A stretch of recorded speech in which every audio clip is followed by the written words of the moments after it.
Hey everybody, this is Dave again. This is my second video that I've created and I'm gonna upload. Didn't really plan on doing one so quickly or so fast, but I've been sitting here watching the testimony of Garland Merrick, who is our current Attorney General, head of the Department of Justice here, being grilled in front of the House Judiciary Committee in regards to some questions that they have.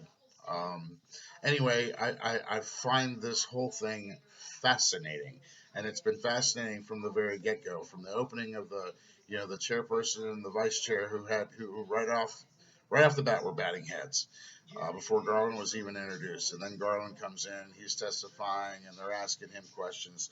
Some things I actually found quite surprising. The first thing that I found surprising, Garland was actually asked point blank if he had any knowledge of the current goings on in Loudoun County with the school board issues and the protests and such, and he basically said, "I have no knowledge of that." Um, I found that to be a fascinating answer to that question.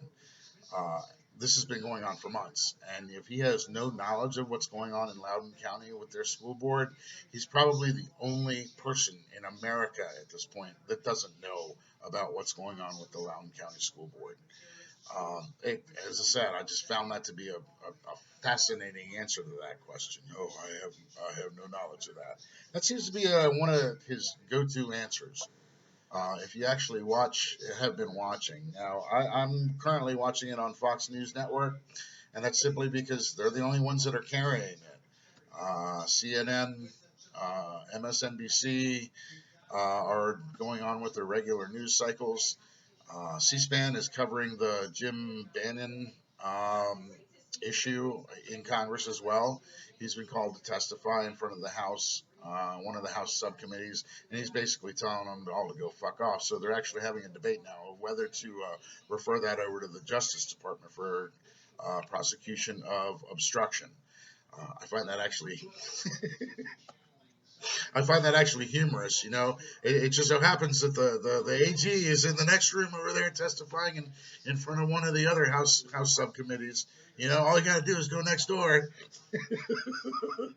You can't make this shit up. You really can't make this shit up. In terms of all the other networks, the major national networks, NBC, CBS, ABC, and Fox as well, are all doing their regular day broadcasting. So you might not even know that this is going on or that it's being broadcasted. Again, I find it actually kind of fascinating. And I want to say a shout out actually to my dad, who is deceased at this point. It reminds me of back in the day, and I remember this is when I was a real little kid and we were living in a townhouse in Lake Ann across the street from Vantage Hill Pool.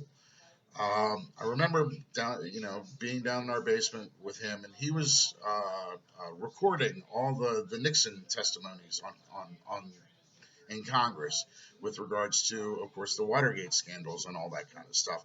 And as a little kid, I didn't really know what was going on and all that kind of stuff. I just thought it was cool hanging out with my dad, and he was intently listening and all that stuff. And I really never, I didn't understand really why he's so intent on this.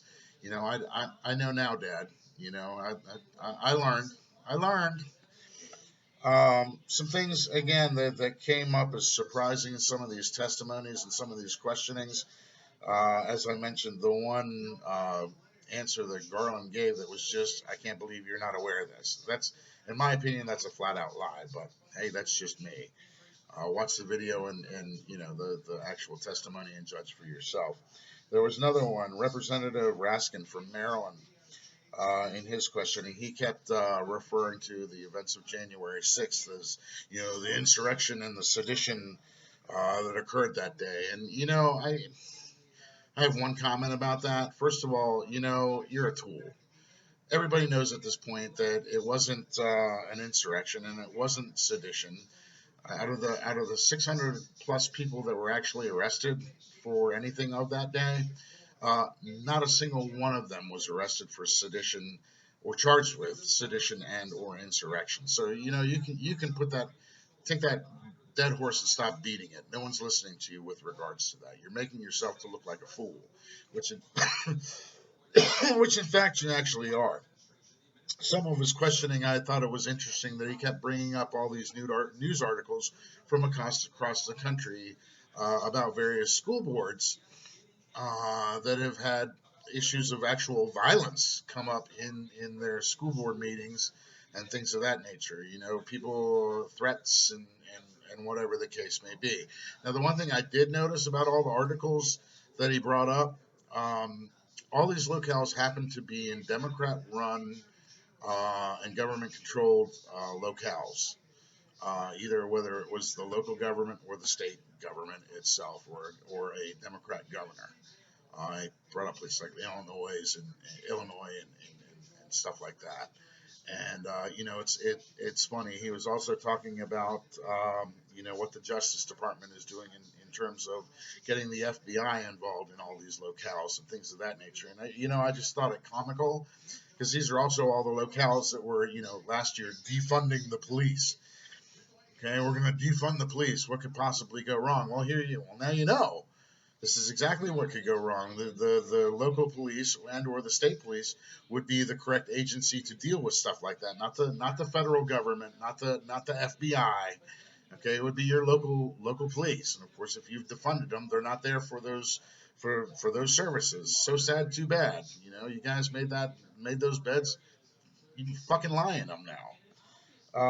The other one I wanted to bring up was Andy Biggs. He's a representative out of Arizona. If it's about 1:30 now, he was questioning Garland probably about 10 minutes ago or somewhere in that time frame. I highly suggest, if you don't see any of the question and answer period, I highly suggest you look up that one specifically. And I say that because he made it more obvious and more blatant. You can't make it any more blatant and obvious to anybody with half a brain about the selective enforcement that our Justice Department engages in. Now you know the argument is, well, they've always done that, and you know, okay, forget all that. Forget all this. Okay, well, they did it, so we can do it too. And forget all this tit for tat bullshit. Well, you know, what about isms and all this? What about? Fuck all that bullshit.